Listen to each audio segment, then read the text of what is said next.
1 തെസലോനിക്കർ അധ്യായം 4.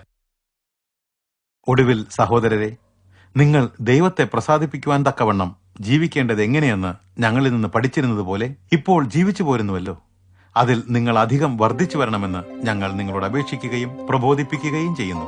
കർത്താവ് യേശുവിന്റെ അധികാരത്താൽ ഞങ്ങൾ നിങ്ങൾക്ക് നൽകിയിരുന്ന കൽപ്പനകൾ എന്തൊക്കെ എന്ന് നിങ്ങൾക്കറിയാമല്ലോ. ദൈവത്തിന്റെ ഇഷ്ടമോ നിങ്ങളുടെ ശുദ്ധീകരണം തന്നെ. നിങ്ങൾ ദുർനടപ്പ് ഉപേക്ഷിക്കണം.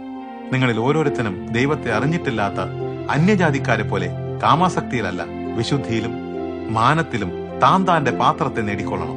ഈ കാര്യത്തിൽ ആരും അതിര് ലംഘിക്കുകയോ സഹോദരനെ വഞ്ചിക്കുകയോ അരുത്.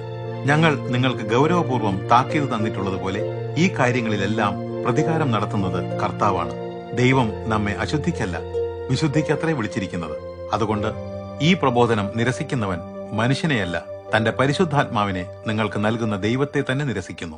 സഹോദര സ്നേഹത്തെപ്പറ്റി നിങ്ങൾക്ക് എഴുതേണ്ട ആവശ്യമില്ല.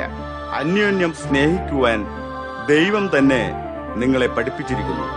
മാസിഡോണിയയിൽ എല്ലായിടത്തുമുള്ള എല്ലാ സഹോദരരോടും നിങ്ങൾ അപ്രകാരം ആചരിച്ചു പോരുകയും ചെയ്യുന്നുവല്ലോ. ഇതിൽ അധികം വർദ്ധിച്ചു വരുവാൻ ഞങ്ങൾ നിങ്ങളെ പ്രബോധിപ്പിക്കുന്നു. പുറത്തുള്ളവരോട് ഉചിതമായി പെരുമാറുവാനും ഒന്നിനും ബുദ്ധിമുട്ട് വരാതിരിക്കുവാനും വേണ്ടി ഞങ്ങൾ നിങ്ങളോട് ആജ്ഞാപിച്ചതുപോലെ ശാന്തമായ ഒരു ജീവിതം നയിക്കുവാനും സ്വന്തം കാര്യം നോക്കുവാനും സ്വന്തം കൈകൊണ്ട് വേല ചെയ്യുവാനും നിങ്ങൾ ജാഗ്രതയുള്ളവരായിരിക്കണം. സഹോദരരെ, നിങ്ങൾ പ്രത്യാശയില്ലാത്ത മറ്റു മനുഷ്യരെ പോലെ ദുഃഖിക്കാതിരിക്കേണ്ടതിന് നിദ്ര പ്രാപിക്കുന്നവരെ കുറിച്ച് അറിവില്ലാത്തവർ ആയിരിക്കരുതെന്ന് ഞങ്ങൾ ആഗ്രഹിക്കുന്നു.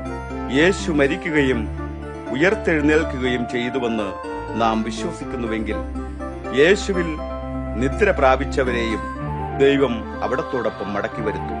കർത്താവിന്റെ പ്രത്യക്ഷത വരെ ജീവിച്ചിരിക്കുന്നവരായ നാം നിദ്ര കൊണ്ടവർക്ക് മുമ്പാകയില്ല എന്ന് കർത്താവിന്റെ വചനത്താൽ ഞങ്ങൾ നിങ്ങളോട് പറയുന്നു.